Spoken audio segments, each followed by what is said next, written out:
que mais te moldou? A tua passagem pelo centro de acolhimento de rapazes, a universidade ou as experiências da vida, da rua? O que é que tu achas que mais influenciou no teu caráter? A passagem no centro de acolhimento. Tocaste numa área mais sensível da sociedade. Nós vemos muita gente que, por exemplo, vende no mercado, pessoas que vendem no semáforo, na estrada, pessoas que têm negócios pequenos, simples, mas que ainda assim conseguem sustentar as suas famílias, ainda assim conseguem criar os seus filhos. Muitas mamás que estão na praça têm as suas filhas na universidade, pagam a universidade. O que tu achas que está por detrás desse sucesso? Fé, está detrás desse sucesso é fé. Porquê? Fé porquê? Porque a partir do momento que tu acreditas no impossível, se assim posso dizer, porque alguém com um negócio pequeno e está a pagar uma faculdade mês, 40, 50 mil coisas, e ainda assim tem que sustentar a família, eu vou dizer que sustenta aquilo é a fé. É acreditar que dias melhores virão.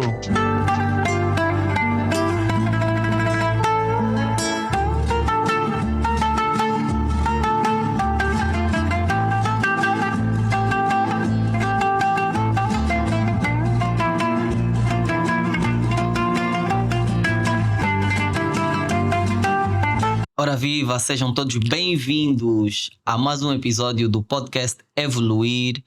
Hoje nós teremos um episódio super especial, super evolutivo, com a ideia de transformar a sua vida, a sua mente, com a ideia de lhe ajudar a crescer. Não se esqueça, subscreve o nosso canal Evoluir, procura as nossas páginas no Instagram, TikTok, Facebook e acompanhe todos os nossos passos para que assim todos os dias você consiga evoluir mais um bocado, e nós fazemos questão de contribuir para a sua evolução.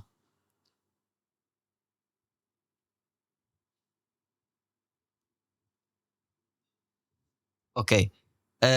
Para o episódio de hoje nós temos um convidado super especial para mim. Primeiro por ser meu amigo de longa data, meu amigo de infância, meu irmão, meu camarada, Patrick Felizardo. Seja bem-vindo então, Patrick. Dizer alguma coisa ao microfone. Boa tarde. Muito obrigado pelo convite.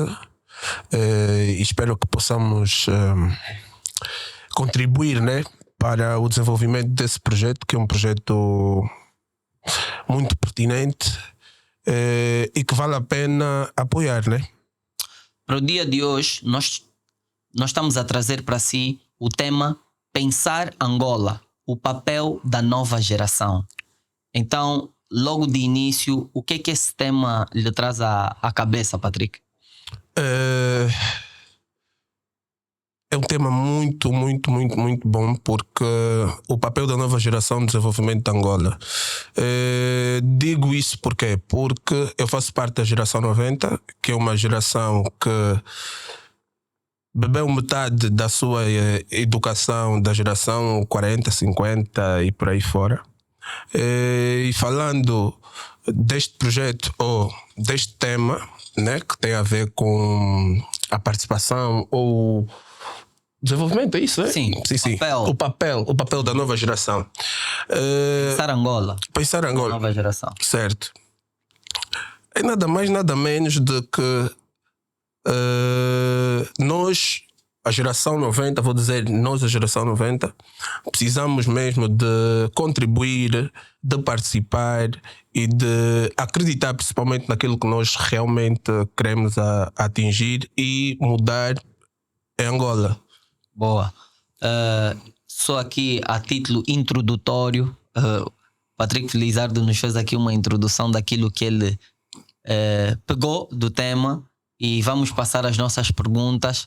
Eu espero que você tenha consigo uma caneta, uma agenda e que você faça apontamentos, porque quando nós escrevemos, nós retemos mais, nós aprendemos melhor. Então, certamente que daqui sairá um conteúdo de grande valor e que você vai aprender muita coisa no dia de hoje, ok? Vamos começar por querer saber. Eu acredito que as pessoas querem saber quem é o Patrick Felizardo. Quem é o Patrick Felizardo por detrás do homem formado em relações internacionais, por detrás do empreendedor, porque tu és empreendedor, por detrás do grande homem que tem o caráter social que tu tens. Quem é o Patrick por detrás dessa pessoa?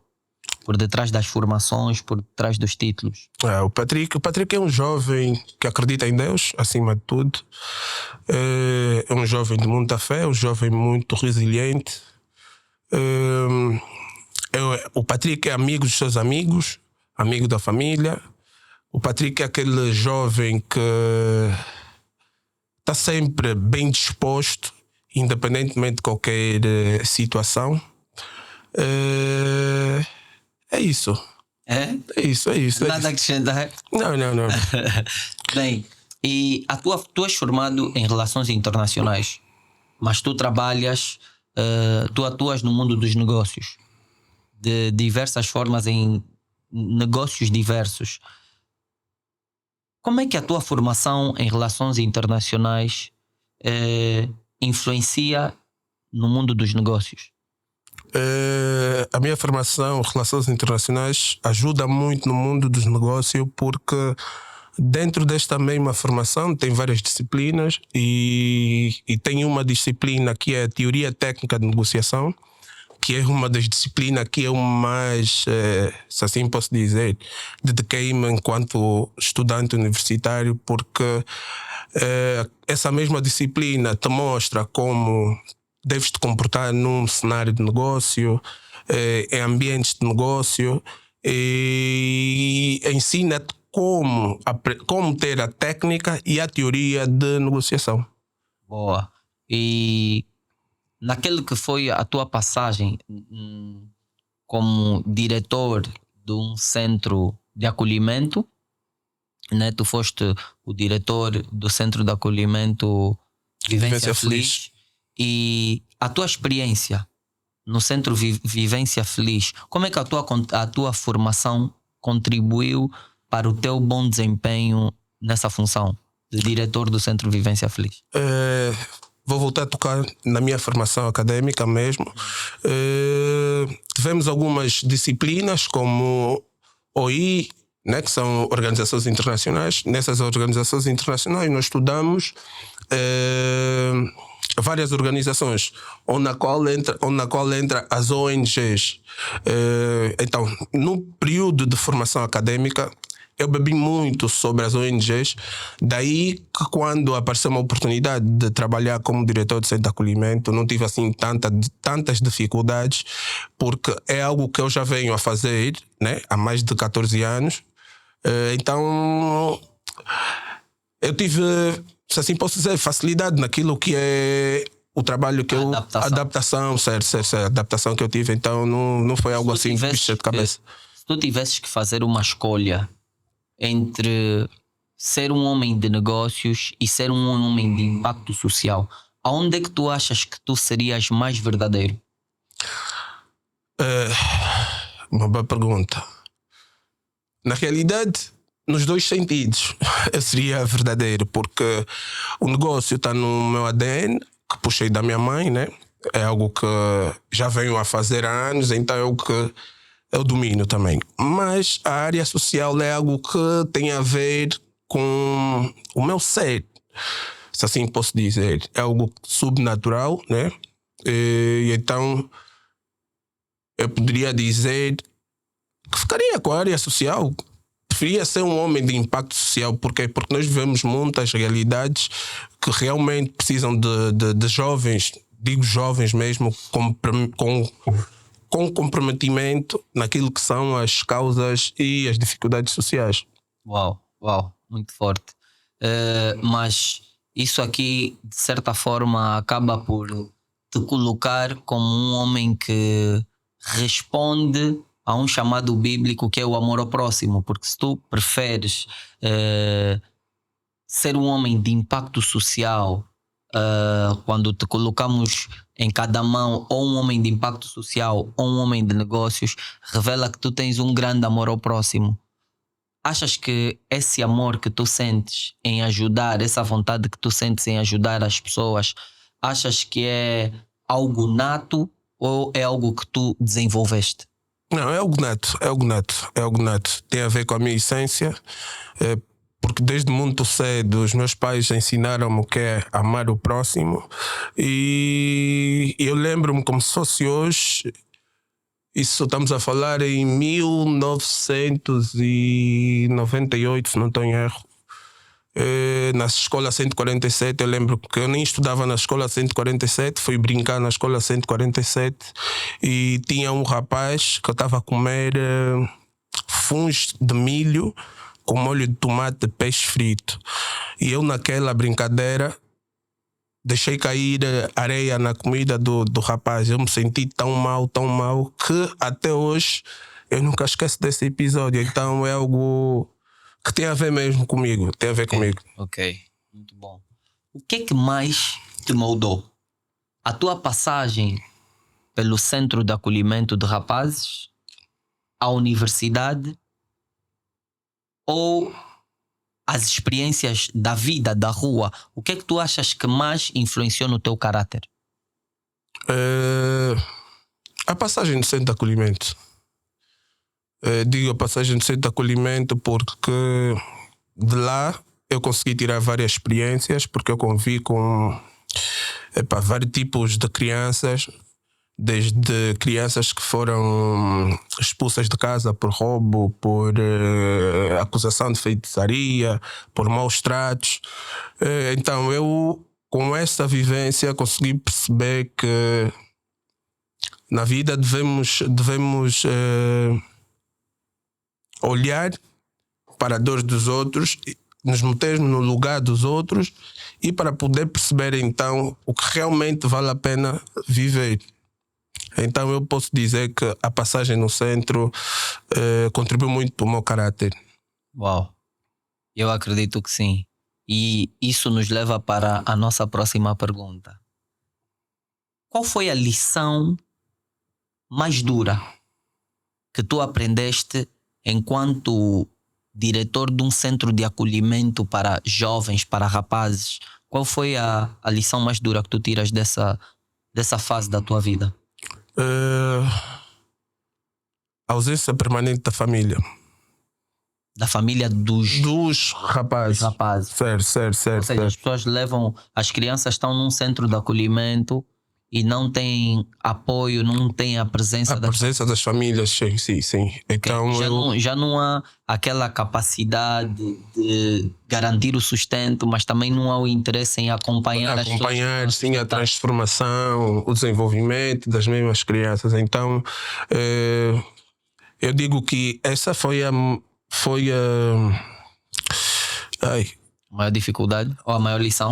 Maior lição. Porquê? Porque eu cresci com pai e mãe, e então ver aquelas crianças sem família, uns com famílias, mas sem um apoio.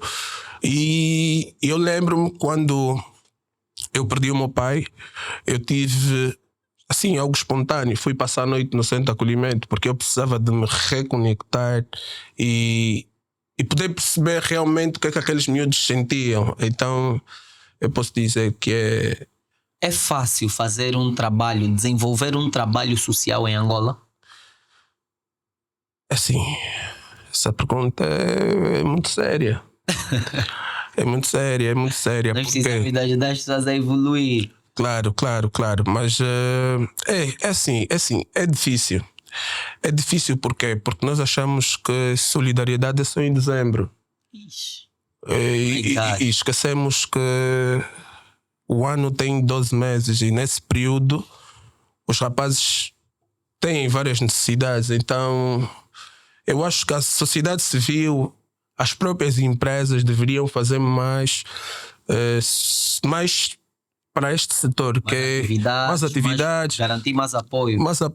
As próprias empresas deveriam criar mais políticas, né, que visa os próprios membros das empresas a participarem. Ou seja, podiam criar atividades semanal, que podia sair um grupo de cada setor para visitar um centro de acolhimento. Eu acho que isso reconectaria aquilo que é o compromisso de cada funcionário no seu trabalho. Ok, uau, muito forte. já existiu algum momento em que tu olhaste para ti e pensaste em desistir dos trabalhos sociais? Já. Já sim, já. Por falta de seriedade do Ministério da Justiça. Se assim posso dizer. Porquê? Porque nós em Angola temos muitas dificuldades naquilo que é a legalização de ONGs. Tem muitas burocracias. Então eu já me senti nessa posição, mas em contrapartida, como é algo que tem a ver comigo, é algo natural, eu disse que não, Patrick, não é uma dificuldade ou um impasse que vai deixar de... Burocracias. Sim, burocracias, assim posso dizer. Te fazer desistir. Desistir daquilo que realmente é o meu sonho, ou algo que eu gosto de fazer. Então, o meu propósito. Então, é isso. O que é que mais aqueles rapazes... O Centro Vivência Feliz é em Viana, certo? Certo, Vivência Feliz em Viana. E só acolhe rapazes. Vivência Feliz só acolhe rapaz, certo. O que é que aqueles rapazes mais te fizeram aprender sobre liderança? Olha, o que os rapazes mais fizeram aprender sobre liderança. Sobre liderança.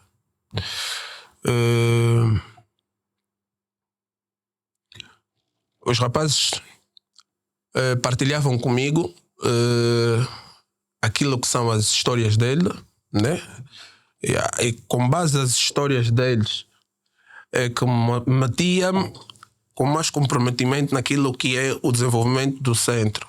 Porquê? Porque quando tu entras para um projeto e encontras impasses, se tu não tiveres uma colaboração, se não tiveres uma colaboração daquele pessoal que lá está, tu não vais conseguir carregar o projeto. Mas os rapazes lá no centro de acolhimento, eles me diziam assim: irmão Patrick, você mudou a nossa vida. Eles diziam por quê? Porque o irmão Patrick, desde que entrou no centro de acolhimento, nós deixamos de lutar e o irmão Patrick nos mostrou que com a educação e caráter nós podemos atingir os nossos objetivos. Então eu acho que essas palavras que os miúdos partilhavam comigo é que me deixavam com mais vontade de liderar o projeto. Porque era ver a mudança deles, né? Naquilo que era o nosso propósito, o nosso objetivo como centro de acolhimento. E eu, como jovem, olhava para aquilo, me dava força, tipo, olha, estás num bom caminho, os rapazes estão a te mostrar que não, estás a ser um bom líder. Então eu posso dizer que foram essas palavras que ajudaram muito. Wow. Quanto a projetos, que tipo de projetos é que tu levaste por iniciativa própria e com certeza tiveste que buscar investimentos e apoios? Que projetos é que tu implementaste dentro do Centro Vivência Feliz? No Centro Vivência Feliz eu implementei projetos como oficina de serralharia, de marcenaria, a sapataria, corte e costura. Implementamos também na altura a música clássica e a tradicional. Uau! O Centro Vivência Feliz é um centro famoso. As pessoas não, se calhar algumas pessoas não conhecem, mas é um centro que já recebeu várias entidades públicas. É um centro que faz apresentações nessa área mesmo de música clássica. Eu já pude algumas vezes apreciar os meninos a tocarem e receberam a formação lá. Então, fazer aqui um elogio ao Patrick e parabenizar pelo bom trabalho que fizeste a ajudar aquelas crianças a evoluírem, a crescerem. Obrigado. Porque grande parte daquelas que estão lá, eu acredito que conseguiram sair de lá com profissões na mão. Um serralheiro é alguém que sabe trabalhar com as mãos, independentemente de ter um certificado ou não, sabe trabalhar com as mãos. Um sapateiro, então de lá saíram pessoas com profissões na mão, sapateiros, serralheiros, marceneiros e alfaiates, porque também tinha corte e costura. Tem até hoje. Então é uma coisa que assim você levou evolução para as pessoas que estavam naquele lugar. Quando tu te reconheces, quando é que tu te reconheces? Não, antes dessa pergunta eu vou fazer outra, porque já vamos sair aqui das perguntas da área social. Quando é que tu, ou o que é que tu achas relativamente a remunerações? Um homem de negócio e um homem e um ativista social, é assim que eu posso chamar? Ou um líder social? Um líder social. Um líder social e um líder empresarial. No que toca à remuneração, tu achas que deve ser equiparada? Se fosse assim em termos de justiça?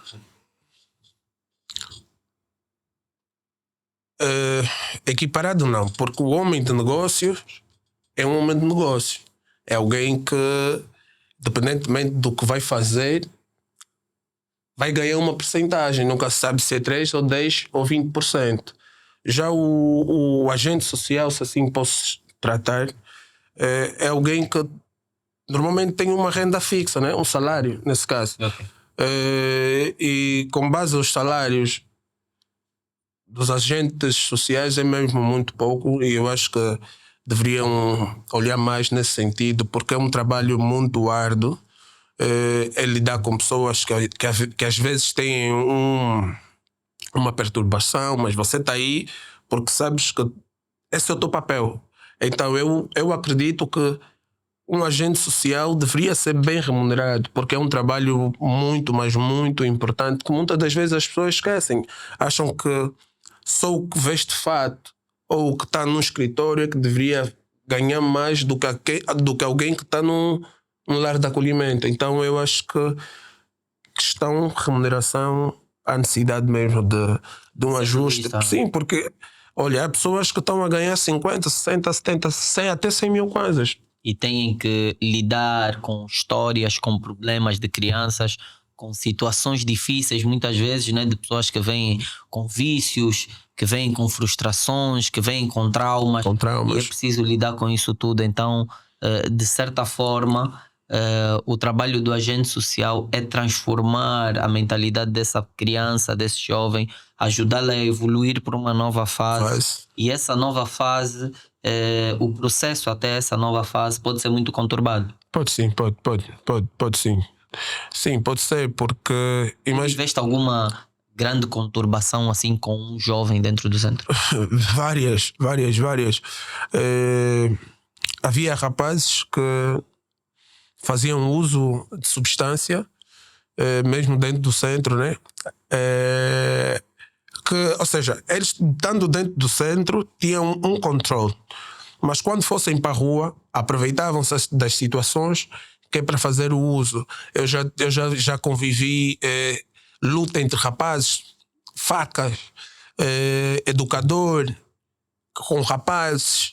Então aquilo, eu próprio já fui ameaçado e tudo por um rapaz, porque ele queria sair do centro, mas eu não queria que ele saísse do centro. Então ele me tinha dito que iria partir aí os vidros todos, mas depois de tudo ele ficou calmo, fui lá até com ele e lhe mostrei o porquê que valia a pena ficar dentro do centro de acolhimento, porque na rua ele já não teria nada, porque estávamos a passar por um período de Covid e que as pessoas já nem sequer ficavam na rua. Então ele disse que eu preferia que ele ficasse dentro do centro do que na rua. Uau. Se tu pudesses, não, tu podes enviar agora uma mensagem para as pessoas que estão a nos assistir, para a nossa plateia, assim posso dizer, plateia, para o nosso público. Se tu pudesses enviar uma mensagem para o nosso público relativamente a como a sociedade civil pode apoiar os centros de acolhimento, que mensagem é que tu transmitirias para as pessoas de forma a melhorar a nossa forma de olhar para os lares e de apoiar os lares? Aquilo seria: pessoal, vamos esquecer o dezembro e vamos olhar para o ano todo. Às vezes nós reclamamos de barriga cheia, né? Dizemos que não tenho isso, não tenho aquilo, mas existem pessoas que mais sofrem, existem pessoas que às vezes não tomam um pequeno almoço ou não têm uma refeição por dia.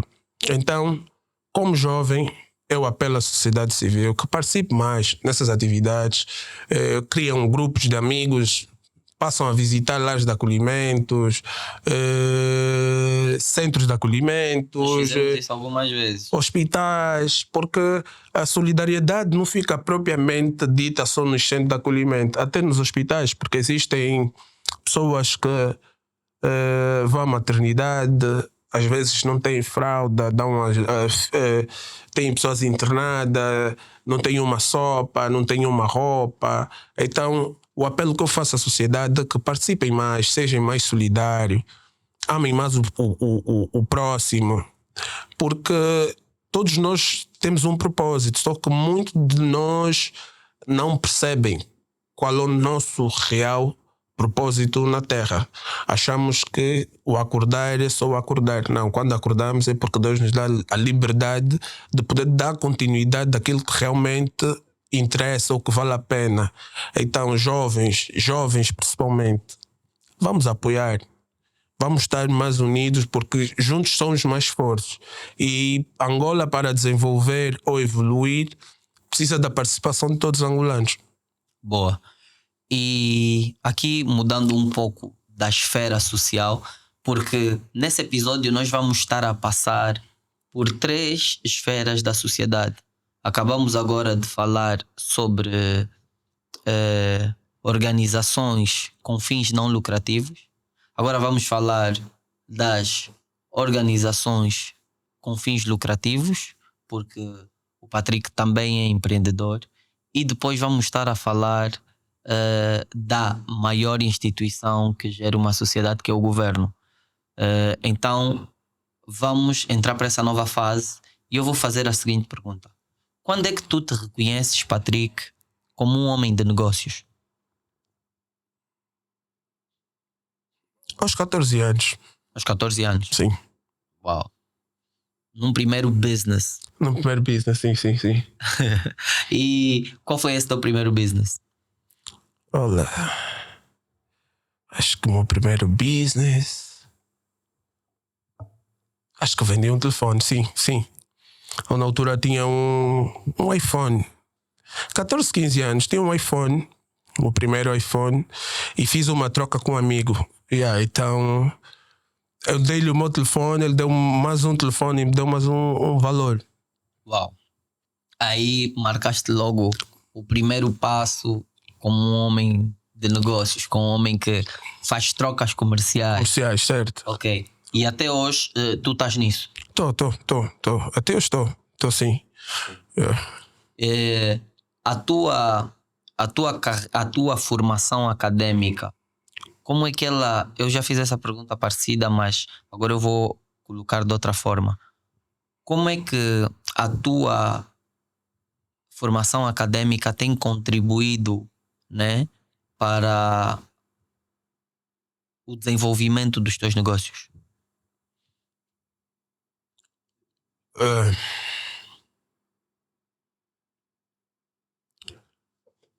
A formação académica tem contribuído da seguinte forma: o conhecimento deu-me o conhecimento, né, que é para poder lidar com as pessoas, porque se tu não tiveres conhecimento não consegues lidar com as pessoas. Então a formação é muito importante para quem realmente quer crescer. Então, relações internacionais é um curso, como eu tenho dito sempre, foi a melhor escolha que eu fiz, porque eu lembro que o meu pai quis que eu fosse engenheiro, mas depois entramos aí em uns choques e eu disse que eu queria mesmo fazer diplomacia. Então, como eu disse o nome agora, diplomacia. Então, em negócios temos essas fases, né? Tens de ser um bom negociador. E se tu não fores um bom negociador, não desenvolves naquilo que realmente queres. Então eu acho que relações internacionais mudou a minha vida. Mudou a minha vida. Mostrou-me que realmente vale a pena ser um homem de negócio, porque é o que eu disse àquela hora. Dentro da formação existe uma cadeira ou uma disciplina que trabalha mesmo só para este sentido Dos negócios. Ok. Sim, então é basicamente isso. Empreender. Dom, talento ou esforço? Dom. Dom porquê? Porque o empreender puxei da mãe. Então eu acredito que é um dom. Porque quando um filho puxa do pai, não é esforço, é dom. Porque é algo natural. A minha mãe já empreende há mais de 40 anos. Uau. Então já cresci a ver business, já cresci a ver este desenvolvimento dentro de casa. Dentro do empreendedorismo, o que é que mais te desafia?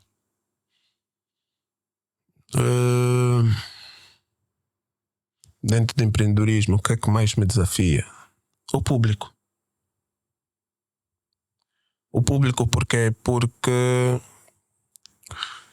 tu lanças um pacote e que às vezes o pessoal vai te receber tipo, essa cena, será que vai pegar? Será que estás a ver? Então eu acho que é o pessoal mesmo que mais desafia no mundo do empreendedorismo, porque É agradar a clientela. a clientela, se assim posso dizer. A nós angolanos, tu olhas para o angolano como um povo que tem um espírito empreendedor? Tu acreditas que o angolano, quando empreende, acredita em si mesmo, acredita no seu negócio? Como é que tu olhas para a nossa sociedade em termos do ambiente de negócio em si? O angolano é um povo empreendedor. O angolano é um povo empreendedor e temos exemplos verídicos. Se formos ver dados estatísticos, tem muitos jovens que não fazem parte do sistema, se assim posso dizer, não estão inseridos num trabalho fixo. No emprego, se assim posso dizer.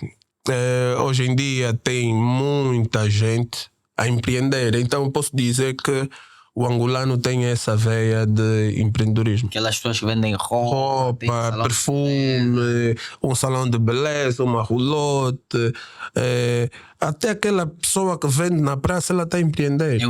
Com certeza. Então, só vemos nos mercados informais, mas há pessoas a vender. Nós ouvimos muitas histórias, por exemplo, de pessoas agora que tocaste numa área mais sensível da sociedade. Nós vemos muita gente que, por exemplo, vende num mercado, pessoas que vendem no semáforo, na estrada, pessoas que têm negócios pequenos, simples, mas que ainda assim conseguem sustentar as suas famílias, ainda assim conseguem criar os seus filhos. Muitas mamães que estão na praça têm as suas filhas na universidade, pagam a universidade. O que é que tu achas que está por detrás desse sucesso? Fé. Está detrás desse sucesso é fé. Porquê? Fé porquê? Porque a partir do momento que tu acreditas no impossível, se assim posso dizer, porque alguém com um negócio pequeno e está a pagar uma faculdade mês 40, 50 mil coisas e ainda assim tem que sustentar a família, eu vou dizer o que sustenta aquilo é a fé. É acreditar que dias melhores virão. Ou seja, ela está a investir em alguém que ela acredita que amanhã será essa pessoa que vai lhes tirar todos do fundo do poço. Então vou dizer que é a fé. Uau! Eu gostei da palavra que usaste, fé. E a Bíblia diz, né, que a fé sem obras, ela é morta. Então, quando as pessoas aplicam fé naquilo que fazem, ou quando têm fé e agem, então elas estão a expressar a fé. E a expressão da fé sempre gera resultados. A expressão da fé sempre gera resultados. Como é que tu lidas com essa questão de fé, já que foste para aí? Nem era uma pergunta aqui do meu questionário, mas já que foste para aí, como é que tu lidas com essa questão de fé? Lido de forma natural. Porque eu já tive momentos difíceis da vida e que se eu não tivesse fé, eu não estaria onde estou hoje. Já tive um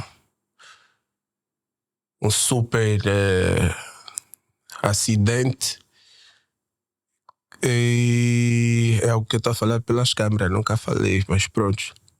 Eu tive um acidente e que se não fosse Deus, se não fosse a fé, eu não estaria aqui. Então eu lido com a fé de forma natural. E porque aceitei o tempo de Deus. Quando tu aceitas o tempo de Deus, automaticamente tu vais viver a vida de forma natural. Porque sabes que é o tempo de Deus. Tu já não vives no teu tempo. Ou seja, eu já não vivo no meu tempo. Tudo que eu faço está no tempo de Deus. Então eu lido com a fé desta forma. O Patrick é um homem casado, é pai de família, tem filho. Falamos de fé e eu vou aqui inverter agora a questão. Como pai de família, quais são os teus medos? De ser um pai fracassado. Não concerne a educação do meu filho, a postura do meu filho e a minha estrutura familiar. Então esses são os meus maiores medos como pai. Os meus maiores medos como pai. O nosso podcast, como tem o nome de evoluir, as nossas perguntas devem sempre levar as pessoas a refletir um bocado e se calhar a adotar novas posturas nas suas formas de agir. E é daí onde eu vou fazer essa nova pergunta, ou a pergunta a seguir. Quais são as atitudes que tu tomas no intuito de ser um bom pai, de ser um bom esposo? Como é que achas que nós devemos nos posicionar? Mediante essa que é a tua experiência de vida, como é que achas que um pai de família deve se posicionar? Um pai de família deve se posicionar, primeiro ponto, respeitando a sua família. Estou a dizer mulher, filho, né?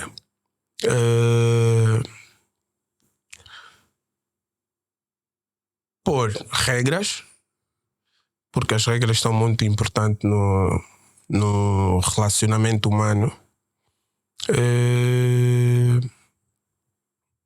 E também olhar para aquilo que são os propósitos, né? Porque eu digo sempre, nós não casamos para agradar troianos e gregos. Nós casamos para agregar, para crescer e para evoluir. Porque quando tu decides unir, criar família, automaticamente tu tens de deixar alguns comportamentos, né? Se assim posso dizer, alguns comportamentos que levavas quando eras solteiro dentro de casa. Porquê? Porque a partir do momento que decides unir-se com alguém, então automaticamente tu tens que abdicar de certos comportamentos, certos meios, certos hábitos, certos posicionamentos, ok? Para então teres um relacionamento saudável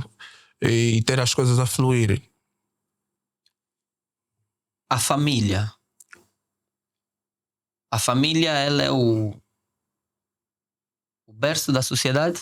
Ou as sociedades são constituídas por famílias? As sociedades são constituídas por família. O estado que a nossa sociedade se encontra, até que nível a culpa é das famílias? Boa pergunta. Até que nível a culpa é das famílias? O que acontece? Existem famílias desestruturadas e toda aquela família desestruturada, ela não passa um conhecimento como deve ser aos seus filhos ou à sua família. Por quê? Porque, imaginemos, tu és um pai altamente bêbado e todos os dias o teu filho vê-te a chegar bêbado. Chegas, bates a tua esposa, distratas todo mundo. Qual é o exemplo que o teu filho terá quando for lá para a rua? Ou quando estiver em outros meios? Então eu acredito que a falta de estruturação da família é que influencia, sim, na má conduta e no mau desenvolvimento que hoje estamos a ver nas famílias, no dia a dia. Nós temos uma decadência social visível Certo. a nível cultural, a todos os níveis, econômico. Nós temos estamos a viver uma decadência como sociedade e a intenção hoje, e vê-se visível, que faz-se esforços para reduzir o impacto dessa carência que a sociedade apresenta. A nível da educação, tu achas que o pai angolano é um pai presente no que toca à educação dos seus filhos, no que toca à formação dos seus filhos? Assim, não sei se eu vou dizer por experiência própria ou vou dizer no âmbito geral. Usa a tua experiência própria e coloca no âmbito geral. Assim, eu, graças a Deus, tive presença dos meus pais durante o processo todo de formação, desde a base até a universidade, graças a Deus. E eu acredito que também existem pais que sim, que interessam-se naquilo que é o desenvolvimento, aquilo que é o processo, aquilo que é acompanhar cada etapa da formação do seu filho, né? Até o sucesso. E também existem aqueles pais que não se interessam. Acham que terceira pessoa vai cuidar daquilo que são os filhos, que vai... A escola é suficiente. É o suficiente, quando não, porque nós na escola aprendemos muita coisa. Quando chegamos em casa, às vezes já não transmitimos, porque já estamos com aquela... já atingimos a adolescência, que é a fase que queremos experimentar, conhecer outras coisas. Então, esse processo todo é muito importante, a participação dos pais. Porque se um pai não sabe o que é que o filho faz na escola, esse pai não serve para ser pai. Porque eu acho que o pai é o pai. Por isso é que na pirâmide o pai está em cima. Faz parte da estrutura. O pai é a base. Depois vem a mãe. Só depois é que vem os filhos. Então, o pai que não participa no processo do filho educacional não serve para ser pai. O pai. Eu sou pai, tu és pai. Nós temos e tivemos pais que nos cuidaram, digo, até o momento que saímos das nossas casas ou da casa dos nossos pais. Os nossos pais, até que ponto os nossos pais são responsáveis pelo sucesso da nossa vida? Até atingir a maioridade. Se assim posso dizer, 18 anos. 18 anos porquê? Porque no processo de 18 anos, que é a maioridade, nós já temos mais ou menos... No nível de influência. Certo. Aquilo como é que o teu pai te influencia? Até que nível é que achas que o sucesso de um jovem, de um homem, está ligado a como o pai lidar com ele? Ok. Vou ver. Vou tentar aqui estruturar as minhas ideias. Os pais fazem parte daquilo que é o nosso processo de sucesso, né? Se assim posso dizer. Ele vai pegar, vai te pôr na escola, ele vai acompanhar até uma idade. Porque a partir do momento, por isso é que eu disse, quando atingimos a maioridade, é uma fase em que o pai já não te faz tanta pressão como quando eras criança. Sim. Porque ele já sabe, não, o meu filho Já já o sabe que fazer. o bem e o mal. Então, eu digo que quando se atinge a maioridade, é a fase em que o pai solta o filho para perceber realmente se o filho aprendeu alguma coisa ou não. Então, eu acho que é isso. Porque depois desse processo, imaginemos, se tu falhas a maioridade, não pensa que aos 30 vais conseguir te encaixar. Se tu não te encaixas nos 18, aos 30 já está difícil. Porque já tens uma mente semi-formatada. Então, as coisas ficam um pouquinho mais difíceis. Então, eu acho que aos 18 anos, né, é a fase em que os pais eles sintam ou sentem, nesse caso, que realmente fizeram um papel importante naquele processo do 0 aos 18 anos. Porque o resto é um complemento. Quem é que você admira mais? Um homem que constrói um grande império ou um homem que salva vidas? Ou seja, que tem impacto social?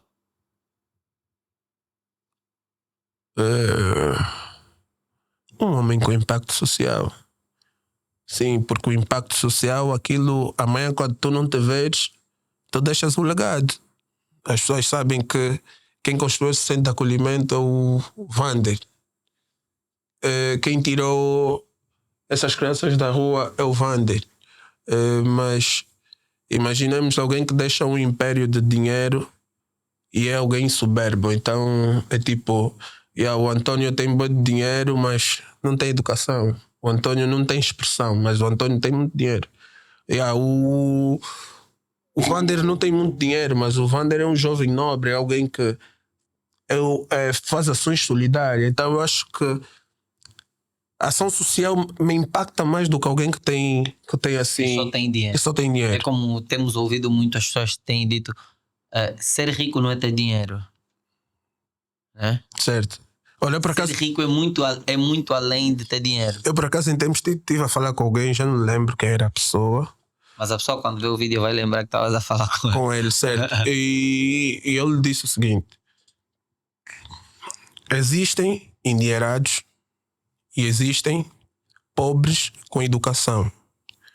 O pobre com educação pode se tornar rico, vai ficar rico com educação. O endinheirado vai continuar só a ser endinheirado sem educação. Então é mais ou menos o que estavas a dizer. Porque não adianta. O João é pobre, mas é educado. O Antônio é endinheirado, mas não tem educação. O pobre, amanhã pode aparecer alguém, pela educação dele, ele deixar rico. E amanhã vais dizer que o Antônio é rico e é educado, mas o João é endinheirado e não tem educação. Então a combinação certa é educação e dinheiro. E dinheiro. Oh, dinheiro é bom. Yeah. Em Angola, é possível você ser 100% ético nos negócios? Não, 100% ético não. Em qualquer parte do mundo. Não. Eu acho que não. Porque existem negociações, por exemplo, em que tu antes de negociar tens de perceber com quem vais negociar. Quais são os vícios, hábitos e costumes. E dentro dessas negociações existem momentos em que você tem que meter, por exemplo, uma mulher a seduzir a pessoa. Sim. Então eu acredito que em negociação não existe 100% de transparência, né? De ética. De ética, não existe 100% de ética em negociação. Tu já falhaste nos negócios? Eu acredito, porque todo o empresário, todo o empreendedor já falhou de alguma forma. Quando tu falhaste, o que é que tu identificaste que estava por trás do fracasso naquele negócio, naquele business? O que é que tu achas que faltou? Depois de ter falhado, tu paraste, analisaste e identificaste. Isso não deu certo porque eu falhei aqui. Já aconteceu. O que é que tu achas que mais te fez falhar ou que mais influenciou as vezes que tu falhaste como empreendedor? Preparação. Se assim posso. Preparação. Porque às vezes nós pensamos que estamos preparados para uma coisa e quando chegamos na hora H não estamos preparados. Podes até dedicar o tempo todo que quiseres, mas não estás preparado para aquilo que realmente tinha que acontecer.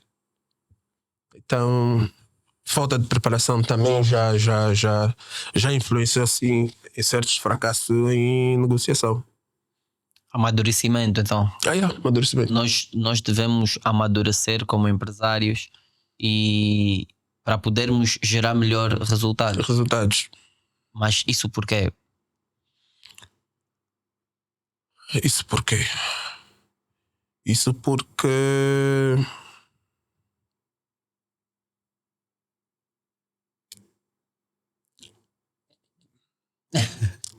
deu-me. Achas que é quando nós falhamos, tu achas que é falta de comprometimento? Achas que é falta de tempo? Achas que é falta de como é que eu posso dizer, de foco? Falta de comprometimento. Por quê? Porque a falta de comprometimento? Porque às vezes nós assumimos um compromisso e não honramos. Então a falta de comprometimento também influencia naquilo que são os objetivos ou de atingir, né? Porque imaginemos, combinamos às 5 e tu estás a me ligar, eu não te atendo. E depois eu te ligo, não, o meu telefone estava no silêncio. Já perdi algo que tínhamos de fazer. Ou já perdeste algo que tinhas de ter feito comigo. Então a falta de comprometimento também influencia. Aqui, como já falamos muito de negócios, os teus business, diz-me aí 2 dos teus business para me ajudares a fazer a pergunta a seguir. Por quê? Porque eu ia perguntar se tu pudesses escolher apenas um dos negócios que tu fazes, ou se tu pudesses escolher continuar com apenas um dos negócios que tu fazes, qual seria? Ou até podes não abrir aqui quais são os negócios, mas podes apenas dizer esse que tu escolherias levar para a frente. O setor imobiliário. Setor imobiliário. O setor imobiliário. Porquê? Porque é um setor que está sempre a crescer e as pessoas têm sempre a necessidade de comprar uma casa, de arrendar uma casa, às vezes de hospedar-se num sítio. Então o setor imobiliário é um setor muito, muito, muito importante e é um setor que eu estou mesmo a apertar a sério. Ok. Vamos lá passar aqui para uma área mais sensível e que eu sei que tu gostas. Eu sei que é a tua praia. A juventude angolana no setor político atual é uma juventude expectante? É uma juventude conformada? Ou é uma juventude que está a despertar agora? É uma juventude que está a despertar agora. É uma juventude que está a despertar agora porque infelizmente o jovem angolano não gosta de participar ativamente na vida política. Eles acham que a vida política é só para os mais velhos. Nós achamos. Você também é jovem angolano? Não, eu não acho assim, porque eu participo. Tu participas? Sim, então a minha forma de pensar é totalmente diferente. Então eu acho que os jovens devem participar mais, principalmente a geração 2000. Eu digo a geração 2000 porque é a geração que até 2027 terá 27 anos. Então é a geração que realmente, né? É a geração que realmente precisa de participar. Também a nossa geração, que é a geração 90, também precisa de participar na vida política, porque é muito importante saber de leis, perceber quando é aprovado um estatuto, quando entra em vigor uma lei, quando o presidente decreta. Então, quando temos o conhecimento da política como deve ser, nós não sentamos numa roda e discutimos só por discutir, não. Discutimos com conhecimento de causa, base. Eu sei que tem alguns jovens, né, a participar arduamente na política, né? Conheço alguns, já tive o prazer de trabalhar, né? Estar juntos mesmo, trocar ideias. Mas também existem muitos jovens que não se interessam na política e deveriam participar mais, que é para poder, como é que eu posso dizer? Está-me a fugir.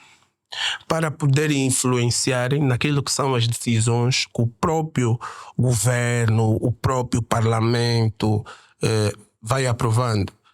Porque quando tu tens o conhecimento de uma matéria, já ninguém te aldraba. As pessoas só te aldrabam aquilo que tu não sabes, aquilo que tu não procuras o conhecimento. Então, eu acredito que se nós participamos mais na política, o nosso cenário político vai desenvolver muito. Por quê? Porque nós somos jovens, Angola faz-se de jovens. E se nós jovens não nos entregamos na política, não estamos a fazer nada. O que é que significaria uma política correta no nosso contexto atual? O que é que seria aplicar uma política correta nos nossos dias? Por aquilo que nós temos vivido, por todos os movimentos que têm se levantado. O que é que seria uma política correta? Uma política correta. Essa pergunta, Sr. Carlos. Essa pergunta, meu. É para evoluir. É para ajudarmos as pessoas. Precisamos ajudar as pessoas a evoluir. As pessoas querem ouvir coisas que não são. Sim, uma política correta. Tudo começa dentro do parlamento. Em aprovar as leis, as propostas e tudo mais. Então, dentro do parlamento, se as leis aprovadas não se fazem sentir, é porque não estamos a aplicar uma política correta. Então, para aplicarmos uma política correta, as leis aprovadas pelo parlamento têm de se fazer sentir. É isso. Ok? Uma pergunta curta e simples. Não precisas responder com algum tipo de responda. Não. Temos que falar. Não, estamos a falar. Forma a. Não, estamos a falar de forma natural. E a impactar as pessoas para estamos a falar termos o resultado necessário que é levar as pessoas a evoluírem. Certo. Na tua visão, quais são os maiores erros que a classe política comete com jovens? Falta de oportunidade, falta de emprego, falta de habitação. Mas o quê? Não vou dizer que a saúde, né? Porque muito tem sido feito. Sim. Então, saúde não, nem tanto, mas a educação, emprego e habitação. Agora aqui a falar de política, de governo, de estado de governo, eu vou fazer uma outra pergunta, que é a seguinte. Por que que tu achas, por que que tu achas que nós estamos a investir mais em estruturas físicas do que em recursos humanos? Falaste dos hospitais, né? Sim, isso é Nós verdade. temos inaugurado muitos hospitais, mas a pergunta é, os nossos recursos humanos estão preparados para receber esses hospitais? Como é que o nosso governo pode influenciar ou como é que pode lidar com essa situação? Eu acredito que o executivo, né, está a criar estruturas, bases para esses mesmos hospitais. Porquê? Porque têm jovens a fazer medicina no estrangeiro. Vi, se não estou em erro, saiu agora um programa de bolsa que é para capacitar alguns jovens no setor da saúde. E o que o governo deve continuar a fazer é investir no capital humano, que é dar formações, criar projetos, parcerias, bolsa de estudo, que é para então conseguirmos dar resposta naquilo que são as nossas necessidades. Porque se não tivermos capacidade de manusear as máquinas, é um investimento, como se diz, em gestão e resolução de conflito, soma nula. É algo que não vale para nada. Amanhã não tem ninguém para dar continuidade àquilo que são a estrutura que o governo está a investir. Uau. O nosso sistema político, ele tem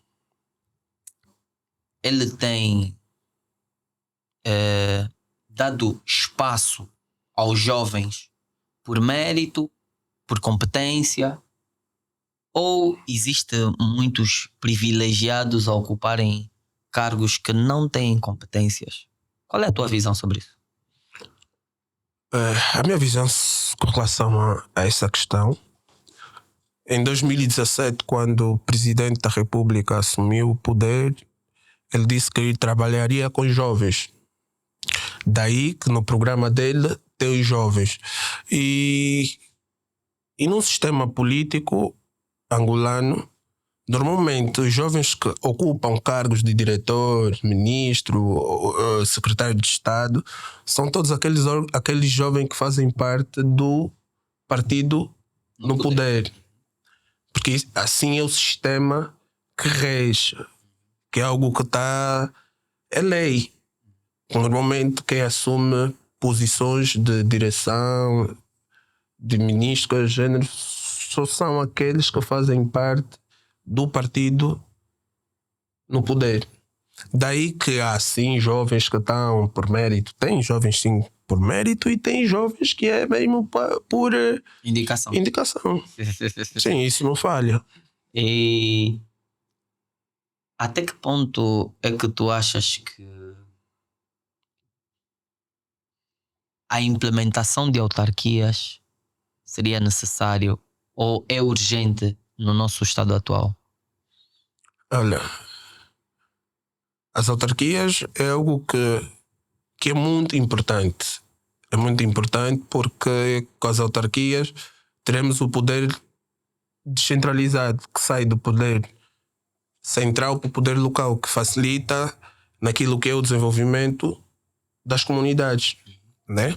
Mas, segundo uma entrevista que eu também vi do Presidente da República, porque ela que veio com essa proposta das autarquias. Sim. Desde o primeiro mandato. Mas, segundo o Presidente, ele diz que a oposição não aprova os pacotes legislativos, ou das autarquias nesse caso, porque eles querem que o Executivo implemente as autarquias de forma funcional, não de forma gradual. E o Executivo defende a implementação das autarquias de forma gradual. Só por isso é que até o momento não tem este pacote em funcionamento. Certo. Então, as autarquias é algo que... E também a necessidade de a oposição, o próprio partido, em criarem mais debates sobre as autarquias, porque não adianta saírem a pedir as autarquias e o povo não sabe o que é autarquias. Então, é o mesmo que nada. Sim. Então, como é que tu queres implementar uma coisa que ninguém sabe o que é? Então, há necessidade de trabalhar nesse sentido. Informar, passar a informação ao povo o que é realmente as autarquias. Quais são os perigos que tu notas ou que tu observas numa juventude desinteressada pela política? Quais são os perigos que isso representa para a nossa sociedade? Frustração,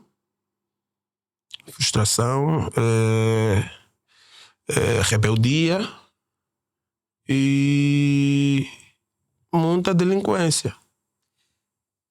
Ok. Tu achas que Angola precisa de novos partidos políticos ou de novas mentalidades dentro dos partidos políticos? Angola, por ser um Estado democrático de direito, está na lei que pode-se criar vários partidos. Mas o problema do povo angolano está na mentalidade. O que nós devemos mudar ou moldar são as mentalidades, em primeiro lugar. Porque se tu não mudas a mentalidade, não estás a fazer nada. Vais para a Europa, quando chegas na Europa, tu não deitas lixo no chão, mas quando chegas em Angola, deitas o lixo no chão. Epá, é complicado. Quer dizer, vai para a Europa, evolui. Vem para Volta. Angola, regride. É complicado. Acontece, por acaso. Se tu pudesses reformar um único setor político em Angola para acelerar a evolução do país, qual seria? Um único setor político. Qual seria esse setor? Os tribunais, A justiça? a justiça. Uau, A justiça. A justiça. uau. Uma resposta A justiça. acertada. A justiça. Mas por quê? Porque a nossa justiça falha. Não só porque a justiça falha, mas porque a justiça é a base. Por isso é que é justiça e direitos humanos. Se tu não... A nossa conversa, o tema começou com Ações sociais. Então, Vamos para empreendedorismo mesmo, e agora chegamos a... certo. Então, se tu não tiveres esse órgão regularizado, é o mesmo que nada. Porque a justiça como é que se diz? É que cria, que garante que garante, que as leis vão ser aplicadas. com certeza, e o bom funcionamento das normas jurídicas. Se tu tivesses a oportunidade de estar à frente dos nossos líderes políticos em assembleia, o que é que tu lhes dirias numa frase de impacto? Que tenham que olhar mais que tenham que olhar mais para o povo. Porquê? Porque a Assembleia é a casa do povo. Se a Assembleia é a casa do povo e o povo é que elege os deputados deveriam fazer mais pelo povo. Os deputados dizem, por exemplo, o MPLA quer aprovar esta lei, mas eles esquecem-se que das mesmas leis que são aprovadas, eles estão beneficiados. Raramente tu vais ver a oposição a não aceitar os benefícios que são dados pela Assembleia. Eles podiam abdicar disso tudo. Sim. Eles próprios aceitam os Lexos, ou as casas e coisas do género. Então, se a Assembleia não cria, se assim posso dizer, essa segurança, é o mesmo que nada.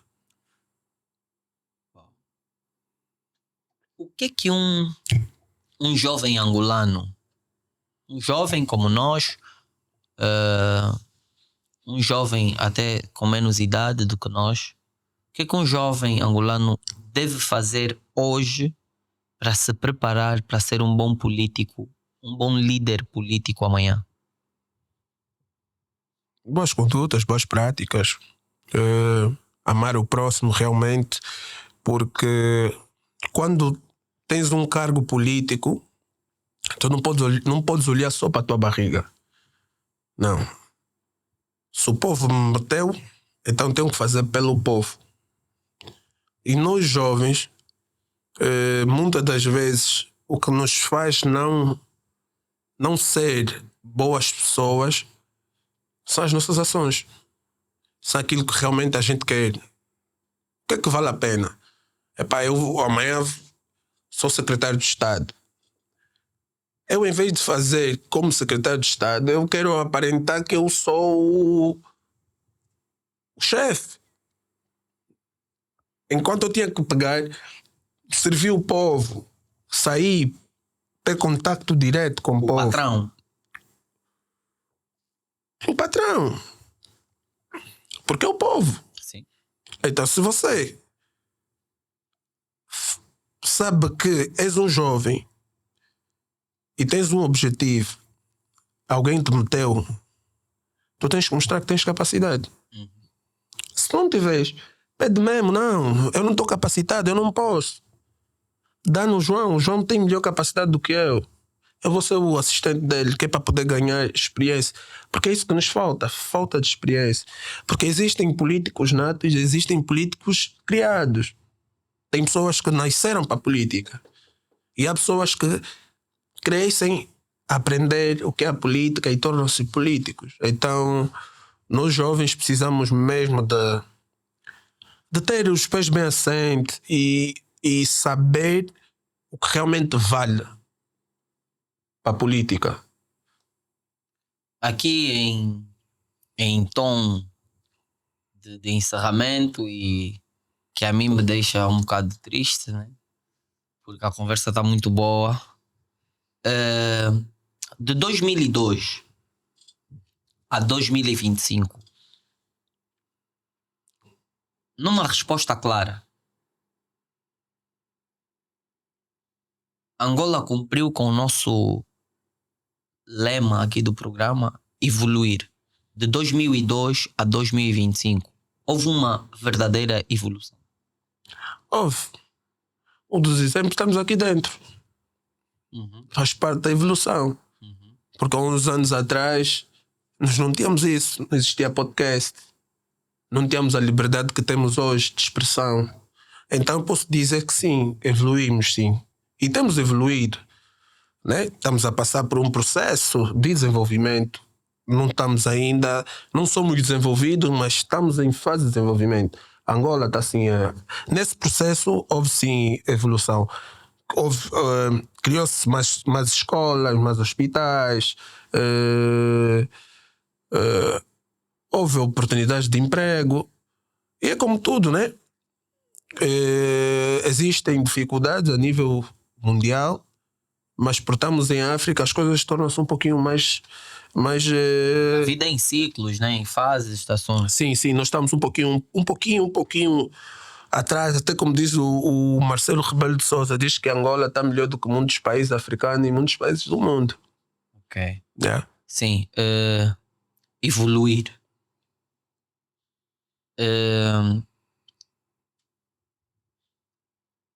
Eu diria que nós evoluímos sim, mas talvez não evoluímos da forma certa. Certo.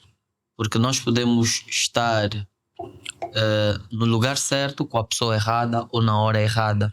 Então nós até podemos evoluir, mas evoluir da forma errada. Errado.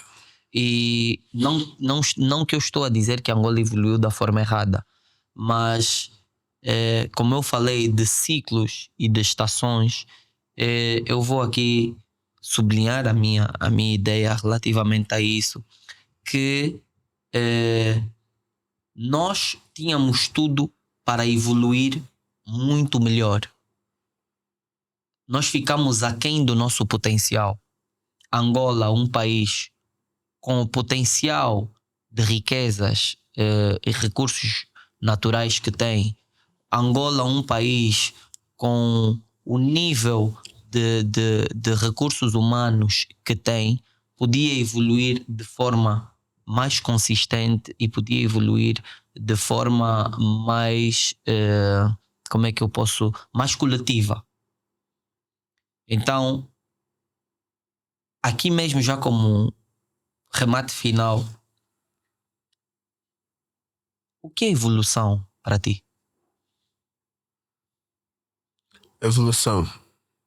Dessa pergunta pode estar à vontade para responder.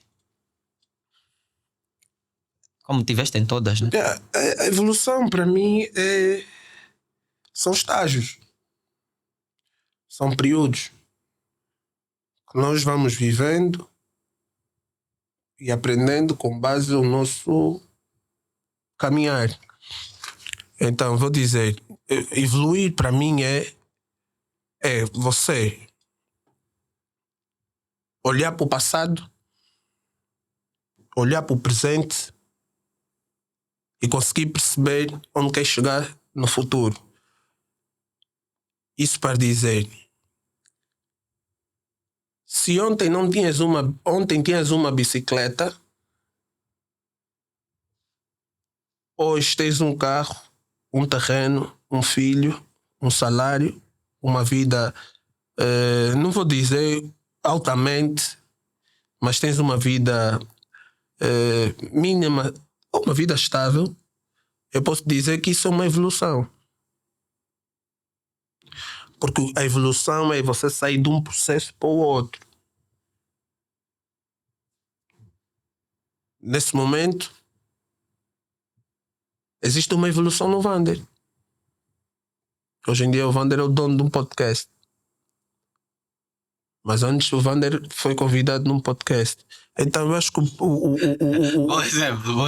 então eu acho que Responsável disso deu Alan. porque eu acho que o evoluir é isso, é você conseguir olhar por cada etapa da tua vida e perceber que cada etapa aprendeste alguma coisa. Então, evoluir é você aceitar o que tu és hoje. Porque às vezes existem pessoas que tu fizeste o médio, foste até o ensino superior, é uma evolução. Porque se não evoluísse, estarias mesmo só a fazer a primária até hoje. Então a evolução faz parte de cada estágio que a gente vai vivendo e aprendendo. É basicamente isso. Boa. Você, nosso estimado espectador, você que chegou até aqui, esperemos que já tenha colocado o seu like. Se não colocou, coloca agora o teu like aqui nesse conteúdo. Deixa o teu comentário, faça alguma pergunta para o Patrick Felizardo. Siga-o nas redes sociais, siga também o nosso canal. Não esqueça de tocar aí no sininho para ficares por dentro de todos os novos episódios. Estamos juntos, muita força, aquele abraço.